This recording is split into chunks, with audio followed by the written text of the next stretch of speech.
Hello there, traders. Welcome to today's live stream.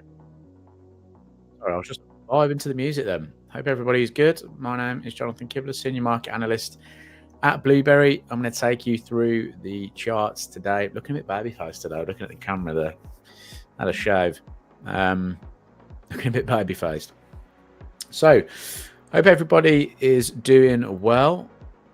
We're going to be talking everything Trump saga right now. It's been very interesting times in the market. I'm just having a little look at the volatility index at the moment, as well as the price of silver. Silver was something we've been talking about potentially getting long on.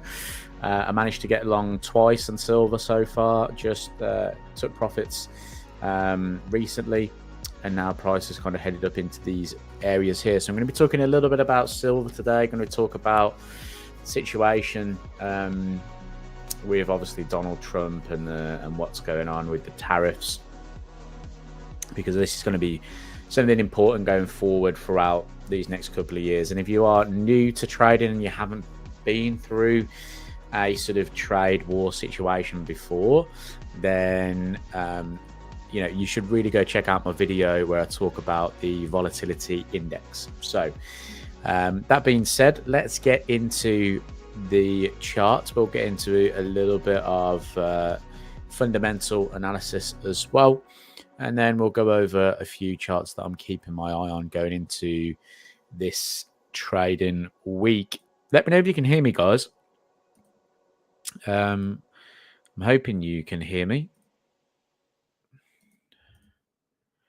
and see me okay.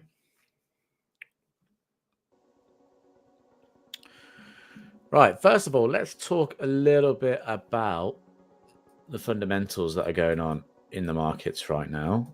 Okay, just going to narrow this in a little bit. So, Monday didn't really have anything. Thank you, Innocent. Thanks for letting me know. Hope you're well. Didn't really have anything that was too kind of, I'd say, detrimental to what happened within the market in terms of data that came out. I think the one thing that everyone was keeping their eye on was this ISM manufacturing PMIs, which actually came in at 50.9, which is good. That is more positivity coming out of the US market. I think what happened obviously yesterday and over the weekend was Trump and the tariff situation over Canada, Mexico, and China really stole the headlines. And I think that's going to be a very familiar story you're going to hear going into this year. Trump's going to come out with something. Markets are being a little bit jittery to it, which is surprising to me, because obviously we've been through this before with Donald Trump. So I'm quite surprised at how jittery the market is being towards these events right now. I thought that they would have at least priced in some risk somewhere, but it doesn't look like they have. Thanks, Wizzy. Hello to you, Yusuf fan. Welcome. Right, so yeah, situation obviously interesting at the moment. Donald Trump comes out, says something. Usually that spikes a little bit of dollar strength in the market right now, or the way I'm interpreting it is dollar strength is usually what we see. He then uses the tariffs as a negotiation arm. So what you've noticed is that Canada and there's been headlines recently that Canada and the US have come to some kind of agreement so far, and that's usually at the moment to do with the fact of defense spending has gone up in Canada, and also kind of promises from Canada to increase their military. That has kind of appeased Trump for now, and he has basically kind of backed off from significant tariffs. Will he use them again? I think so. He will always come back to tariffs. I think he uses them as a negotiation to get involved, and then as soon as he gets what he wants, he'll come back from those. And we kind of saw that as well with Mexico as well. And now the only one we probably won't see it with is with China. And I think that's why some of the risk assets like Aussie and Kiwi are still getting a little bit fallen to the downside right now because of that impact. But we do have some important data coming up this afternoon. We've got JOLTS job openings at 3 p.m. GMT. We also have President Trump speaking later on in the evening. So, I'm sure we'll see some kind of headline coming from this and some kind of reaction from the market later on this evening for me, that's 10 past 10 p.m. for me. 9:45, we've got some employment data out of New Zealand, which is great. The only problem we've got there is unemployment rate is actually meant to jump to 5.1%. That's a significant level.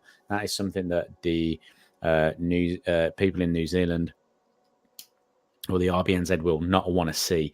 So we might start to see the RBNZ going into that sort of rate cutting cycle as well. Now, Kiwi at one point was one of the central banks that kind of left rates a little bit higher for a while. But you can see now in the past 3 meetings, they've cut interest rates ever since sort of August of 2024. You can see that they've started to bring down in their last few meetings. I think they will continue to do that. They will now kind of follow the similar path to most others in that sense. So for me, interesting markets at the moment. Interesting data coming up very, very, very shortly. Right. So what else have we got this week? I think if we don't get too much overshadowed, we've got a Bank of England monetary policy report coming up. So Bank of England rate, they're expected to cut interest rates to 4.5%. I think that's highly likely. I think the shock would be a hold here, although that you've got the situation with inflation being a little bit higher in the UK. There was a sort of scare that we could see the Bank of England hold, and I think if we do, that will be positive pound. So I'm keeping an eye on this one. I'm also going to talk a little bit to you today about positive pound as well, because the Commitment of Trader reports is highlighting something very interesting right now. And then we've got an FP at the end of the week, which I'll cover on Thursday. But yeah, essentially expected to see a little bit of downside in the numbers. What we'll get, NFP is like a coin flip at the moment. I don't know what we'll get from that. Median forecast is 169, so we'll see what that kind of comes out at. See if there's any kind of opportunity around that. But that's the data coming up this week. A few questions just dropping in. Irfan, that chart of yours in the background, silver, makes me kick myself again. Missed my entry this morning while I was away. Don't want to chase it now. Yeah, no need to chase it. Done very well out of this at the start of 2025. Ended up, being long a few times in and around these kind of areas here. I recently was long as well, and the market, has performed very, very well. Ended up taking some profits out just before we had this pullback, which was nice. My actual target, my alert went off about 20 minutes ago to say that price had come into my target, my overall target, which was this $32 level, or just below the $32, which is kind of this area of resistance. So yeah, silver's doing well. I don't think you need to kick yourself though, because there'll be more opportunities. If we go up to the weekly chart, market is still kind of pushing higher. I still like silver longs. I think this is a good market to have a little look at some opportunities. We've kind of broken back into sort of maybe a monthly bullish trend here now, and we're getting higher highs, higher lows, and I think that this could at least go back to sort of $32.60, perhaps even all the way back up into the sort of 34, 35s. So I like this move to the upside, so I don't think there's any rush. I'm not going to chase this move now. What I want to see is price kind of push away, come back again, and I'll be watching that phase two, that sort of secondary phase in the market, and I'll be looking for that to break in order to look for opportunities higher. So silver looking good. Good afternoon, Vincent. I'm doing well, thank you. Your take on euro pound long?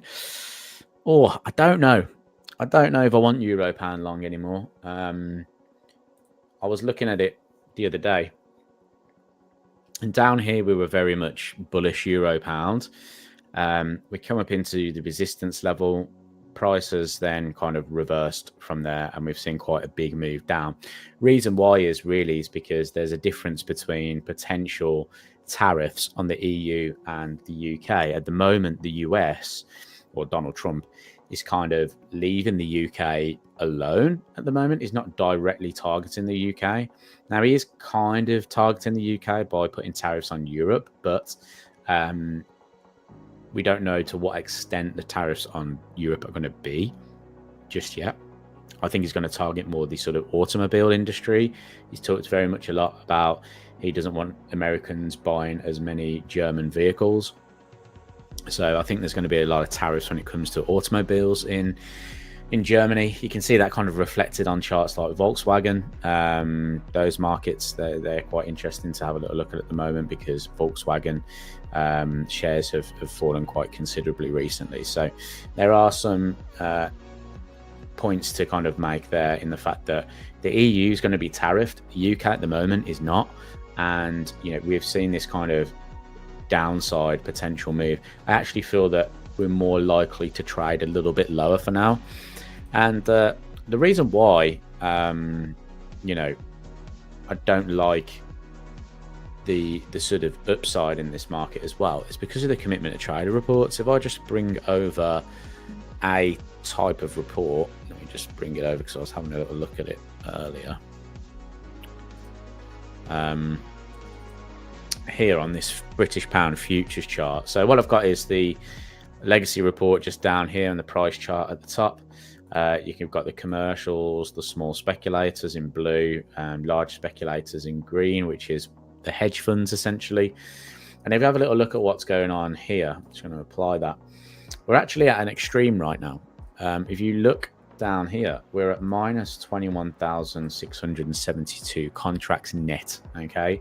Now, the last time we were in that sort of similar area was here. Okay. The last time before that, here. Okay. Now, if I reflect of what's happened to price those last sort of couple of times, you can see that the first time was around here, and then the market pushed to the upside. Second time, market was in and around this area here, and we saw a move that's from sort of the 124s, low 124s, up to sort of the 134s. So quite a considerable move higher coming from that. So we're at an extreme again. The market has been pushing to the downside. This is a weekly chart, so the market has been pushing lower. Let me just make that a little bit more pretty for you so you can see it. There you go. Market has been pushing a lot lower. We've come into kind of like an area of support again, which is these sort of areas down in this point, right? This little kind of demand zone. Market did find demand previous week because the dollar sold off aggressively. We then have a couple of weeks pullback. Now we gap lower, obviously, of the trade tariff news. Those have gone away now, so the market is now pushing back to the upside. So I think if we can get sort of a clean kind of close above this kind of trend line, and potentially showing us that that could be a lower high, higher low, then there could be some good potential to see pound futures move to the upside. Now, will I go and trade pound against the US dollar? Probably not. But can we go and try and get some exposure to the pound against currencies that we know are a little bit weaker? That being said, we've been talking just about euro pound. Could we potentially look at euro pound downside simply because of the fact that there is potential tariffs still to come? They have not been announced yet. Euro was one of the worst hit when we did see the tariffs being kind of announced by Trump. So I like the idea of potentially being short this rather than long. On a fact of, is it overextended? Yes. Look, we're at this kind of area where very strong buying came in the past. So I would expect some kind of support here. What I'm looking for is maybe a closure of the gap here, maybe a move back up into this kind of area here where we had this kind of bullish candlestick. That means that kind of price stalled before moving lower. So I'm looking for a move like this. I want to see price kind of pull back, get into an area of resistance, maybe then trend to the downside. That's what I'm kind of looking for here on euro pound right now. I think for me, I just don't like the situation with Europe being in the crosshairs of Trump, and the UK is not necessarily in those crosshairs right now. So just something to consider. Just something to consider. If you're looking at it just from a technical point of view, yeah, I get it, right? We'll come back into this kind of demand zone where very strong buying came from. But the fact that we failed to kind of trade and close above these highs, you know, I find that quite a hard buy right now. I mean, it looks good on the weekly chart, but I just fundamentally I don't see the value in being long euro pound at the minute. It might change over the weekend, but for now, I'm not too certain. Innocent, I couldn't even trade anything. The whole thing has been so uncertain to me. Yeah, this is the market that we're in now, unfortunately. I actually, yeah, like I said earlier, I did touch upon this in a video. I don't know if it was yesterday. No, it wasn't yesterday. Last week. Might have even been the week prior to that, which is called How to Trade Uncertainty, right? And I feel like it's a very important video to go and have a little look at, because I talk about the situation with volatility in the markets, and I think this is the new norm that we need to kind of expect to see right now, is where we get these kind of big volatility moves, right? Which causes the market to go one way. Now, what I found quite interesting is I had a lot of messages when over the weekend when things kind of went off, and the main thing was a lot of panic, essentially, is what I got from a lot of those messages. And all I said was back to those people was, you know, this happens, but what we tend to see is volatility dies off again, and then we usually see a resumption of that move. So when I'm looking at the volatility index here, there are kind of two ways you can look at this. When you get that spike in volatility, this is where fear comes from. Okay, so that is almost like your fear. And what comes with fear is FOMO, right? So a lot of people would have been fearful that something's happening that's big in the markets because they're seeing these big moves, these big swings in equity, and then they've gone, I'm gonna get out of these positions because I don't know what's going on, which is fair enough. But a lot of people then try and chase that type of move, and they would have been burnt, because what we typically see is a move higher and then volatility calms down again. Move higher, volatility calms down again. I think this year, where we need to start becoming, or where we need to kind of be involved with the market, are these periods of lower volatility, because they're going to give you a better opportunity to kind of trade. Okay, and one market or two markets that you can look at, you've got the S&P 500. Okay, I know you're probably an FX trader, so you don't necessarily trade the S&P 500 too much, but the S&P 500 is a great way of getting exposure to volatility. The volatility index is based off of the S&P 500. You know, if I were just to add the VIX to compare and just pop this on a different scale. Okay, when you see those big moves up in volatility, S&P falls. When we start to see it decline, these are your buying moments right through there. That's where I'm looking to get involved in the market. Volatility heightens, market falls, start to see the volatility come away again, market starts rallying. Recently, we've started to see the volatility start ticking up. Market is starting to feel a bit of pressure, right? Especially over the weekend. Look at the volatility index. It rallied significantly over the weekend. What happened to the S&P 500? It fell.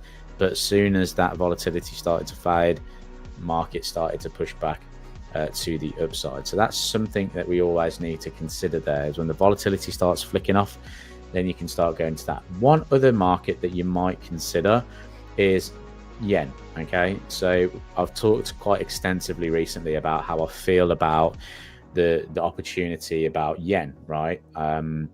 This year, if we go take a look at sort of Aussie yen, that fell to the downside. I was trading Swiss yen, that fell nicely, actually hit full targets now. So, you know, full targets was down in here, which was a really nice move in the end. Ended up getting quite a decent gain off of that, but that really helped me. But I feel like yen is a market that we can go and try and get some exposure to in these type of conditions. Now, if I go to dollar yen's the best example of this. Or if you trade in futures, you can go to yen futures. But essentially, if I just go to an hourly chart, what I'm going to do is just, I'm going to hide the drawings off of here for now. Let's go to volatility, add that on, and I'm just going to pop this onto a new scale. I'm just going to regular those, okay? And what I'm going to do, let's just pop on some session breaks. Go to a bit of a lower time frame.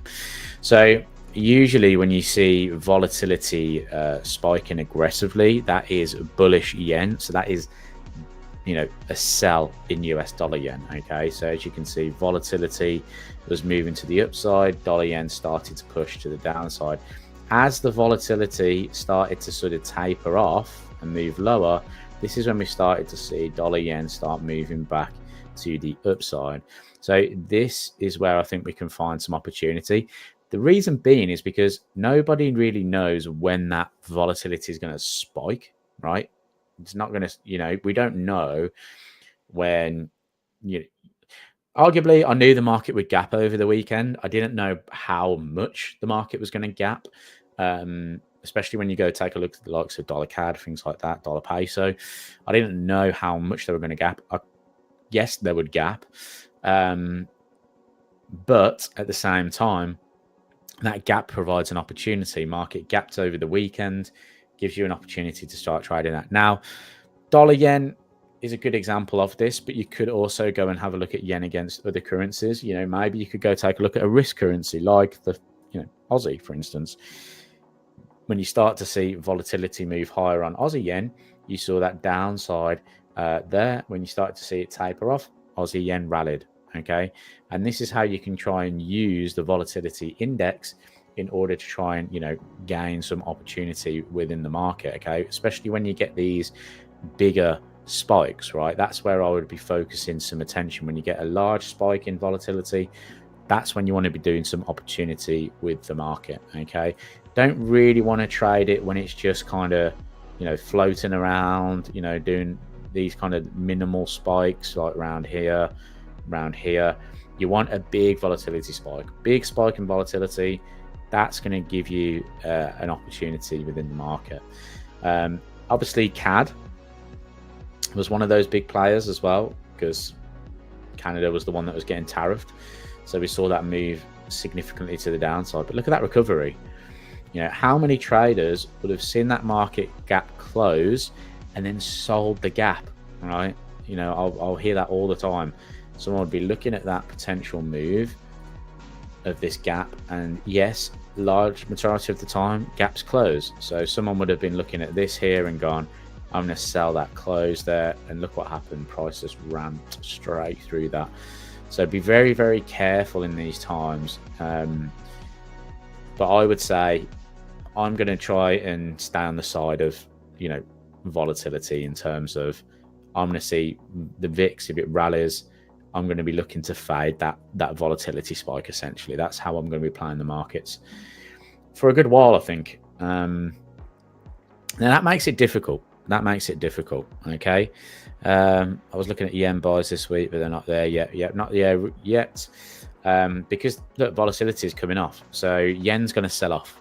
Yen's going to sell off because we're going to see this volatility start coming back, unless Trump comes out with some other, you know, tariff situation. You know, he is speaking this evening, so there could be another situation where the VIX rallies. But if the VIX starts moving lower again, you want to be selling Japanese yen. You don't really want to be buying it at that point. But the best way to get exposure is definitely by looking at the stock market. You know, having a look at these moves in this area is something to kind of take a look at as well. If stocks start to fall, you know, if you look at the weekly chart on stocks, okay, I know the past 2 years have been very, very significant, right? But when did I technically start trading? It was around 2014, maybe, somewhere around. Might have been a little bit just before that. So around my birthday, maybe, and 2014. You know, look at that move that we've had in the market. Now, 2014, 2015, 2016 was a fairly flat sort of period for the market. And then obviously Trump came into power. So really speaking, what I'm talking about is look at these kind of breaks in trend on the weekly chart. You know, these are grey areas to be involved. 2020 is a bit out of there for me. But these things we can't really ignore. Now, 2022 is different because you had monetary policy from the Federal Reserve. This is where they started hiking interest rates. Okay. Now, think about that. They started hiking interest rates, or the anticipation of hiking interest rates pushed the markets lower. When they actually started hiking interest rates, the market then started to move back to the upside. If you think about what the Fed are doing now, they're cutting rates. They're cutting rates into a strong economy.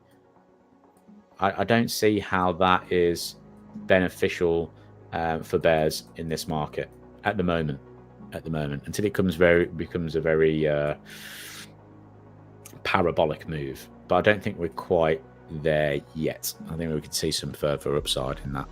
But I'm going to be keeping an eye on the stock market. I think this is a good area of potential opportunity, especially with those volatility spikes. If you get a big spike in volatility, then the likelihood is S&P, things like that, are going to fall, and then there could be a potential reversal in that. So just try and keep that in your head going into this year. I wanted to have a little look more at some of the commitment of trader reports as well. We just have a little look at this. Checking out a new platform recently called Bar Chart. So hopefully this one looks pretty good as well. But I'm checking out a few different platforms because I'm in the process of building my own COP indicator. So I'm just getting a look at others at the moment. So this one is from Bar Chart. I don't know whether this one is free. I'm paying for this, but I don't know whether this one is free. But obviously I showed you the British pound earlier. Some other kind of ones that we need to take a look at. Look at euro positioning. Okay, so what this chart is telling me right now is we've got non-commercial speculators. Okay, so that is our hedge funds, right? And over their net positions over a 52-week range, very heavily skewed to the downside. Okay, so hedge funds selling this very, very aggressively. If we just have a little look at the chart, okay, I'm just going to pop this up again. Let's take a look at our hedge funds. They are selling at very aggressive levels, you know, very similar to what we had back in 2022, actually a lot more than what we had in 2022. If I look back, not quite at levels that we saw in 2020 and also in 2019, where we had these kind of short bursts up. But this is what my feeling is towards the euro at the moment. We could see these kind of moments where hedge funds reach a significant point, we get a pop back up, and then because of the trade tensions and trade war situation, euro dollar could be heading back to sort of parity. That's what a lot of the headlines are recently, is euro dollar to parity anyway. So we'll see if that actually comes to fruition or not. I think the euro downside has been played quite a bit. I think once you get sort of the German elections out the way, then there could be some stability in the euro area, and that alone could bring some bullishness to the euro. So I'm going to be keeping an eye on that. We've seen ECB have been cutting rates as well quite aggressively. So, you know, stimulus will eventually start to outweigh, and we could likely see a little bit of a move in Europe. But yeah, look at that 1.02 handle there, starting to find support again. Be interesting to see how this week closes. So we'll see if we get any kind of movement going forward. But yeah, this euro could pop up to sort of 1.06 as well. Other markets that I'm quite interested in, look at the Japanese yen, right? Look at this 52-week range, starting to skew more to being bullish, right? So it was fairly bearish here, but we can see that the net change in longs is plus 13,000 contracts going to the Japanese yen. What I'm going to do is just turn off small speculators and the commercials. we can see that they're starting to get long again, right? So they were very, very heavily short throughout this whole period. They were then at short at levels we hadn't seen in a very, very long time. Lo and behold, Bank of Japan intervention. Market then moved higher. As yen has been weakening, right, hedge funds are actually buying into that, which is unusual because usually they trade the trend. So what I would typically say would be the norm is that as price is trending lower, hedge funds would be selling and selling more of it. But we're not actually seeing that at the moment. We've actually got a bit of divergence. If you look at the chart and you look at the fact that we made a new low on, this is yen futures, by the way, so this would be US dollar yen inverse. But yen futures are showing us that yen made a new low, but we have a higher low here on the reports, right? So it's telling us that actually hedge funds are buying yen. Now that could be from a point of view of trying to hedge that risk, right? That risk premium in the market because of what's going on. But I'm interested in buying yen because hedge funds are doing it. They're not buying at sort of levels that we haven't seen for a very long time, which then caused a little bit of a reversal. So I'm looking for something where hedge funds continue buying, we get to that kind of 50k level again. Maybe we start to see sort of yen futures up towards the zero spot. What is that? 0.072s or whatever. Which that would be sort of below 140s, I believe, on dollar yen. If we go and take a look at where US dollar yen is trading right now. That'll be that 140 spot 50 on dollar yen. So that's what I'm kind of looking for at the moment. I think right now, if we look at this from a weekly chart, this still looks fairly like bullish in terms of trend. You're looking at that and you're saying, okay, well, this is making higher highs, higher lows. Could there be a move to 161? I don't know. I don't know whether this 161 moves on, because don't get me wrong, I'd like to see it because I think that would make a really good area to short dollar yen, but I'm not sure we're going to get that because of what's going on in the markets at the moment. So I'm just having a little look. US open right now. I can see the stock market starting to climb a little bit. Volatility still fairly high, but starting to come off a little bit, which is something I find very, very interesting. So yeah, we'll see what happens if volatility can kind of close the gap. I'm just having a little look to see if volatility will close that gap.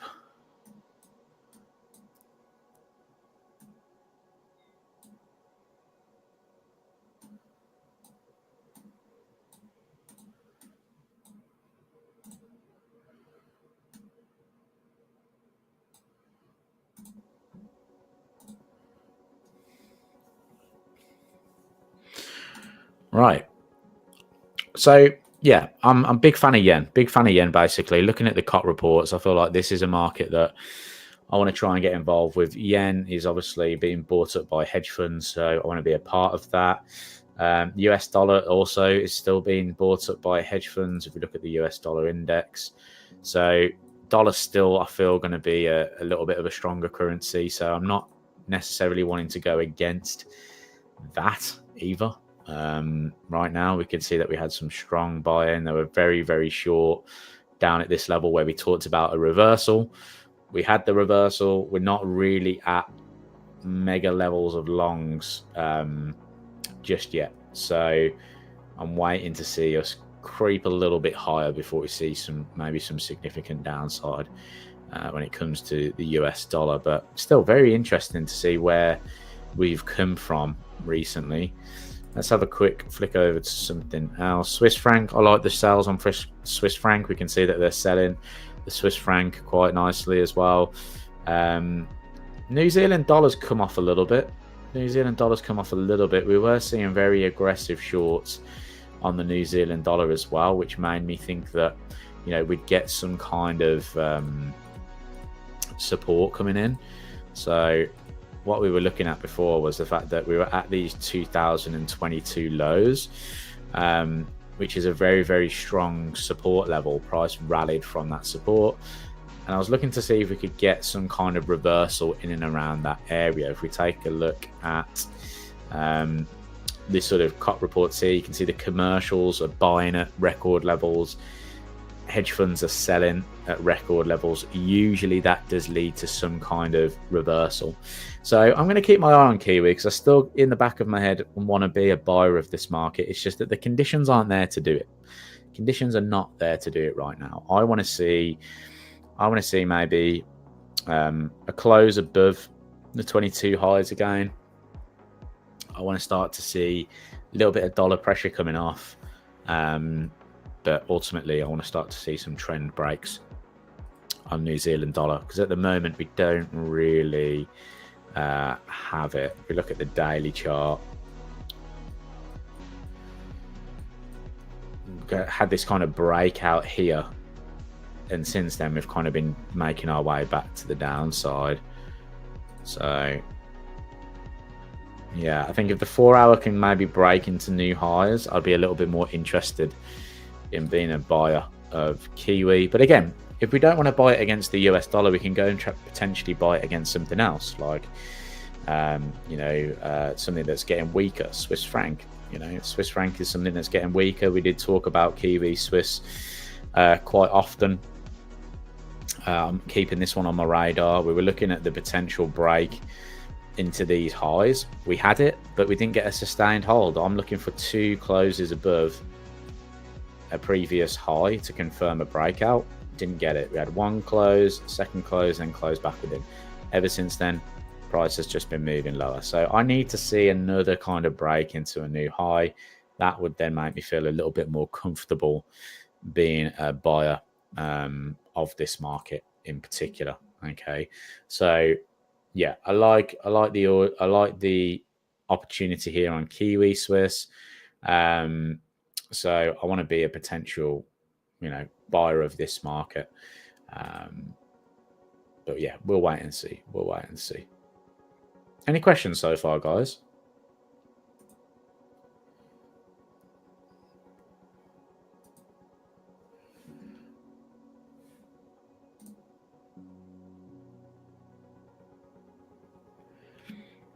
Any questions so far?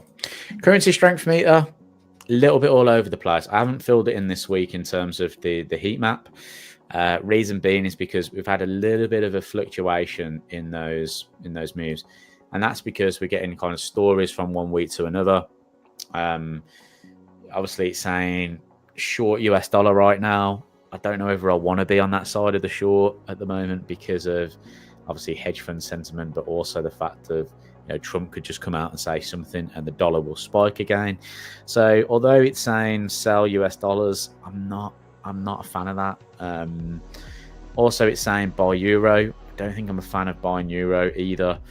From a fundamental perspective, the only one I really like is pound. If we go over to trading economics, go over to countries, go to the United Kingdom, we can have a little look at sort of the inflation rate, which is staying fairly high at 2.5%. If you look at the core inflation rate as well, staying a little bit elevated at 0.3%. One of the big problems that the UK had was services inflation stayed fairly elevated at 4.4%, right? So 4.4% is where we're getting a lot of elevated inflation pressures in the UK at the moment. You can see pre-COVID or just after COVID, we were down at sort of 1.9%, 2.2%, 2.5s, whatever. We're still fairly high on that front. So yeah, Bank of England, they're forecast to cut this week.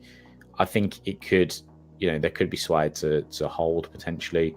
If we look at the bond market, still fairly elevated as well, 4.5%. So that's why we're potentially going to see a cut this week. They're going to cut in line with the yield being at 4.5%. Other things we can see as well, unemployment rate says 4.4%, but we know that the claimant count change came in way lower, 0.7 thousand. So unemployment, could be considered low, right? Because of these figures here, that people that are claiming employment benefits, is very, very low. HMRC payrolls change. Don't really need to look into that just yet. Wages are still kind of going as well. What do you make of CAD? Great question. I don't know. It's very difficult to kind of judge what's going to happen. Now, I talked about in the week ahead analysis the fact that we were very close to the 2020 highs. And obviously the last time we were in this sort of position here, the market fell away. Okay. And it fell away quite aggressively. So in theory, I felt like this would be a good place to be a seller because of that condition just there. The problem you've got is obviously the situation that caused that kind of tariff drama. And again, I think a lot of people would have tried to be bullish dollar CAD because of that situation. But now we've seen them come to an agreement. We're starting to see that kind of comeback. I don't necessarily want to get involved with Canadian dollars at the moment. I think it's going to be, I still feel like it could be a bit of a rocky road for the next kind of couple of weeks.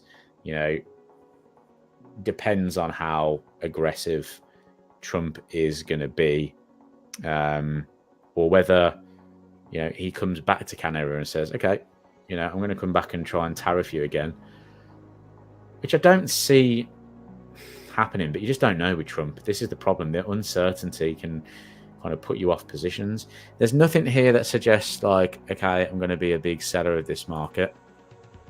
I'm going to take a look at, I'll just go have a little look at what the commitment of traders are doing.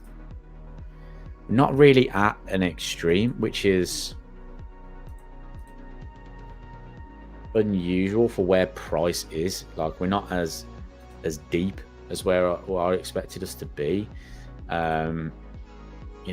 Technically we've broken through that very strong level there. That's 72, and we didn't see much in the way of very significant buying from commercials. If anything, they've tapered off a little bit. Hedge fund selling has tapered off as well.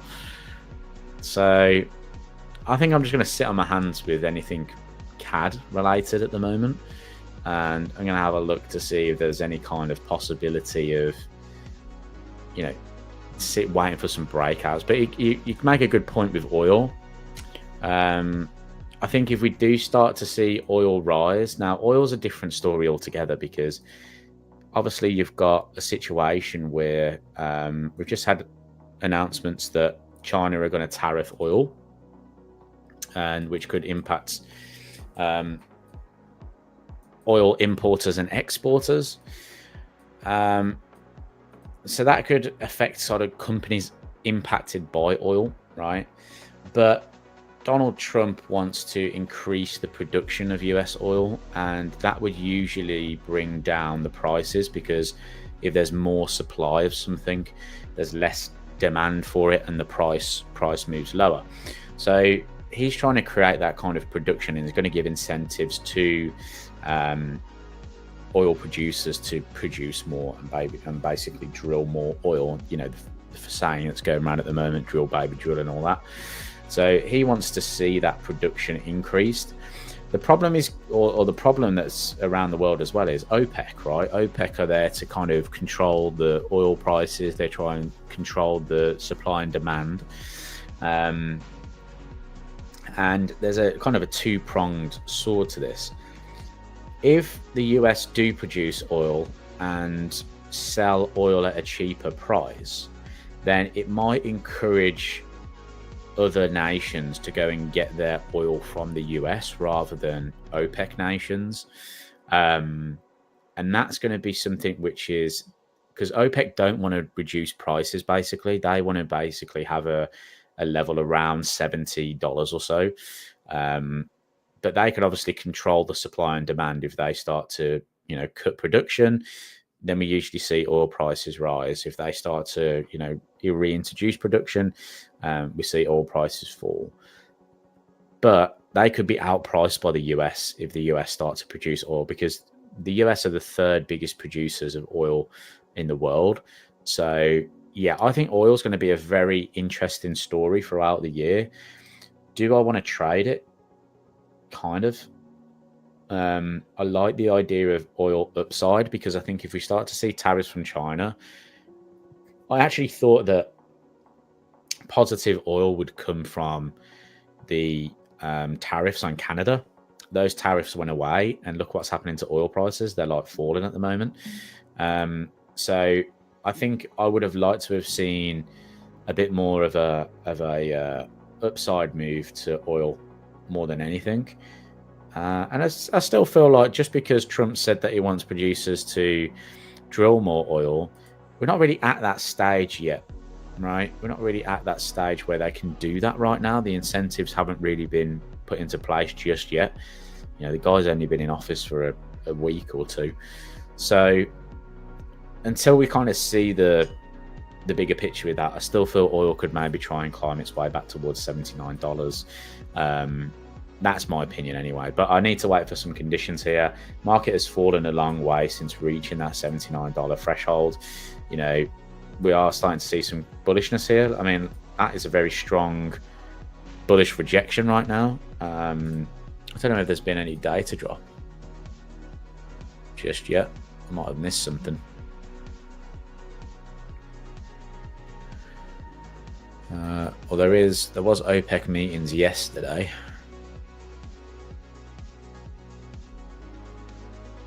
No, nothing till 3 o'clock. Let me just have a quick look at what OPEC said, or what's been in the news with OPEC.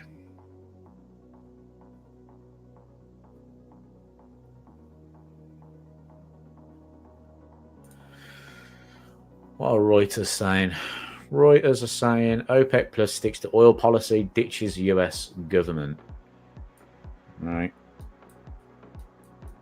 So this was updated 21 hours ago. OPEC scheduled to unwind output cuts gradually from April. Oil rises to $77 as tariffs spark supply fears. Okay. OPEC agreed to stick to its policy of gradually raising oil output. So they're going to bring in more oil output anyway. That would be fairly negative, and remove the US government's Energy Information Administration from the sources used to monitor its production and adherence to supply pacts. OPEC and Donald Trump clashed repeatedly during his first administration, when US President demanded it raise production to compensate for the drop in Iranian supply that resulted in US sanctions. Since returning to office in January, Trump has already called the organization to bring down prices, saying elevated prices have helped Russia continue the war in Ukraine. Russia's deputy prime minister said the group of ministers from OPEC and allies led by Russia discussed Trump's call to raise production and agreed OPEC will start boosting output in line with previous plans. So they are scheduled to boost output. So that could be fairly negative.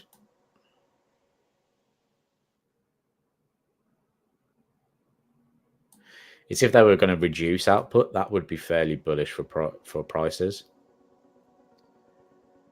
OPEC Plus uses secondary sources to help monitor its output as legacy of historic OPEC disputes about how much oil members were pumping, and occasionally alters the list. Monday's meeting coincides with the rise in oil prices. Okay, so yeah.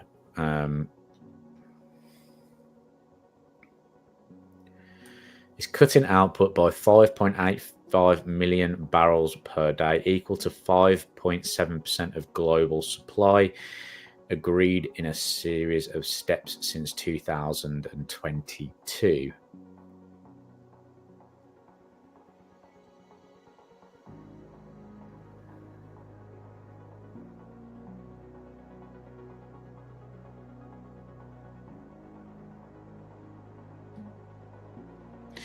Okay, so hikes will last until September 2026. Okay. So that could be fairly bearish on oil prices if they're going to start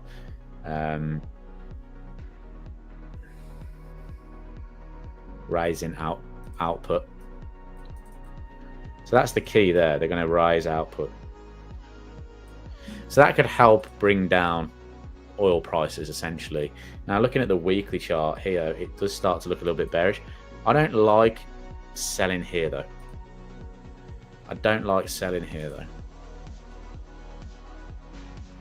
If anything, I wouldn't mind it going back to that $79 area. That's a very clean area where sellers have been in the past.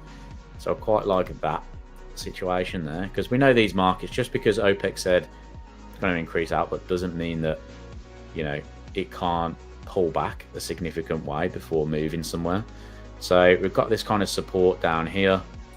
Market might find support there, back into resistance, and we might just see oil prices kind of contained within sort of $79 and $67 for now.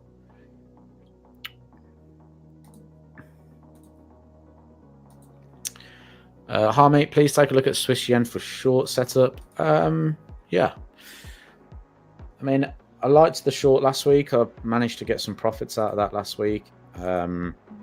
Still like the idea of being short this market, but we're in a pullback phase. We're in that secondary phase right now. We've come into that key area of support. So yeah, don't really want to be going against this just yet.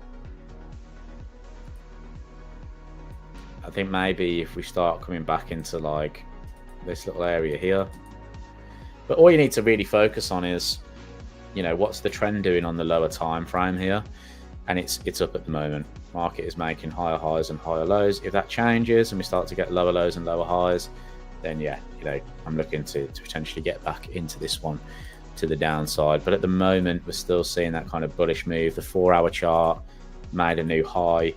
So, you know, until that really changes, then, you know, I'm going to sit on the sidelines of this one.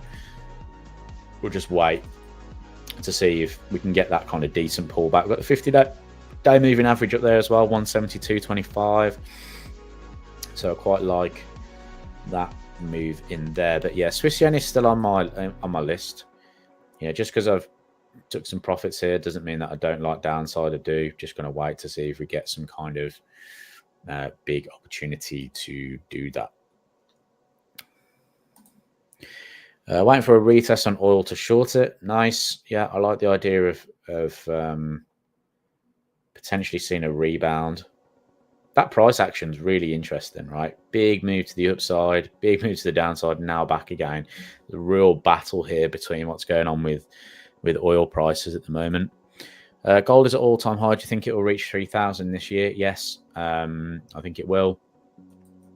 That's the kind of next stop. Am I buying into gold though? No, I'm buying more silver. I think this is a market that will kind of follow behind gold, but it's got real interesting target points. You know, you got $34, $32 that we've already hit targets on. So I'm looking more towards that market, potentially platinum as well. If we look at platinum prices at the moment, came back down into this support. This was our short earlier at the end of last year, sorry, October. We were looking at platinum shorts. That played out really nicely. I don't know where the commitment of trader reports are sitting on platinum right now, but let's have a little look to see what's going on. But look, I mean, look at hedge funds here. Very heavy buying of gold right now. Silver as well. They're more on the long side. If we look at platinum, they're more on the short side of things. But let's have a quick look at platinums. I don't know whether platinum by proxy would feel a little bit of benefit from silver.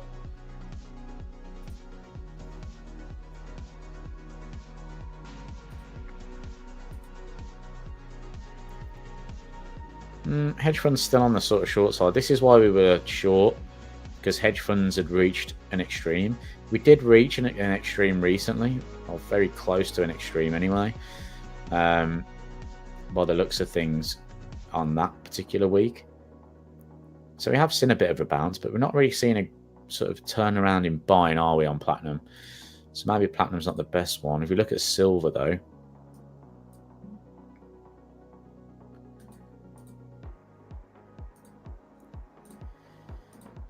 we can see that they're starting to buy back into silver. Okay, we had this like move down, a little bit of a bottom here. That was the sort of lowest they'd been for a good 6 months, and we're starting to see that sort of area. This $30 level to me was very important for silver prices. I felt like that was going to be the key to seeing higher moves. So yeah, I liked that move, and I feel like this can connect that move to the upside. So I want to be a buyer of silver still. I'm just going to need to wait for a decent pullback now on silver. But yeah, gold, I think we'll probably reach 3,000 this year. If you look at sort of what central banks have been doing, they've been accumulating gold. A good thing to have a little look at. If you come into sort of this area here, we can go into countries, go to China, and you can look at sort of their where is it now?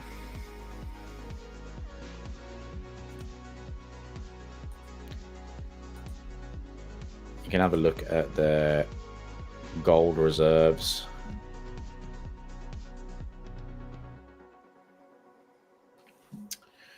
Where is it? I can't see it.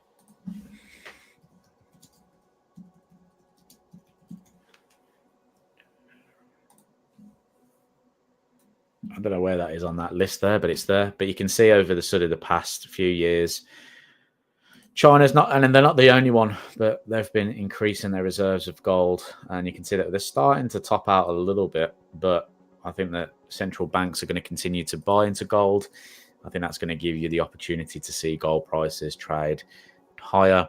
The last time we talked about a potential top in gold was because we were looking at where sort of commercials, non-commercials were positioned in the market. And, we're not quite at the levels where I would expect a little bit of a top still. If we bring back commercials, which are a big part of gold, they were selling at extreme levels here, but still not at levels where we saw in 2020, right? Where we had that kind of dip in price. So yeah, I don't think they're selling as aggressively as what I would still expect to see. With prices being at an all-time high, I'd expect to see selling to be much, much bigger. But it's not. So we'll have to wait and see what happens with that. Keep an eye on it. But yeah, it's very difficult trading conditions at the moment, I feel. There's a few markets that I want to keep my eye on. I think silver's a good market to have a look at. Yes, could you trade gold? Yeah, but I just don't know where you target on gold, because you've just got to basically pick a number out the air, and $3,000 seems to be the number that's been floated around a little bit. So I can kind of understand it from that point of view. So yeah, I'm going to keep an eye on those markets. I think for me, the Japanese yen is a market I want to be keeping an eye on as well. So I'm going to take off, So yeah, yen, I like Swissy. I like the idea of the downside on the Swiss franc as well. I think that's a good market to go and have a little look at. And yeah, those are the markets that I'm really focused on. I like the idea of buying pound. Do like the idea of buying pound. It's down at the moment against everything. I think one market that I like is pound Aussie, but I'm going to do a video on that coming up very shortly. So I'm not going to tell you too much about that right now. I think if pound Swissy can break out of this long-term range that it's been in, I don't mind seeing pound Swissy to the upside, but that chart's a bit of a mess anyway. Pound CAD is at highs. CAD I don't really want to touch. Do you think dollar CAD will retrace after its big sell the past few days or keep going downward? Yeah, that's a great question. Honestly, don't know. I'm not a fan of the Canadian dollar right now. I think that we need to let the sort of political swings kind of die off a little bit, and then go back to see what's going on in Canada in general for a good sort of theory towards it, because too hard to predict right now. I think CAD at the moment, yeah, if I'm looking at it from value point of view, I would say I want to be a buyer of CAD from a value point of view because of how deep that retracement is. So like I said, I showed you that we were at the 2022 highs on dollar CAD. So just from that alone, I like the idea of being a seller of this market. You know, if we look at how many times, you know, we've only been here a couple of times in the past, but the 2 times that we were here, we've seen significant downside from those points. So from a technical perspective in that view, I like the downside here. Fundamentally, I think the US is still strong. It's just whether we see that reflected in price. And yeah, I don't feel like CAD's one that I want to buy right now. So I'm going to just stay away from a market which is difficult. I mean, because you got to think of it as well. Where you put in your risk? Let's say you think that this market's going to continue downward for whatever reason. Your stop loss to me has to be above that high. Okay, just to be safe. It has to be above that high. So this is a daily chart. So my target's got to be the next support, really. That's already a negative risk reward, and that's just from that close there. If we go from where it is now, it's 0.77. You know, I don't like that. You know, I want risk reward to be in my favor, or reward to risk to be in my favor. Sorry. So I want to see it kind of come back up towards the 145s if I'm going to take any kind of short on this here. You know, one thing that I would say is, you know, like I said, I think there's a couple of areas that you can focus on. I think yen's a good area to focus on. I like the pound potential commitment of trader report move, potentially euro as well on that move.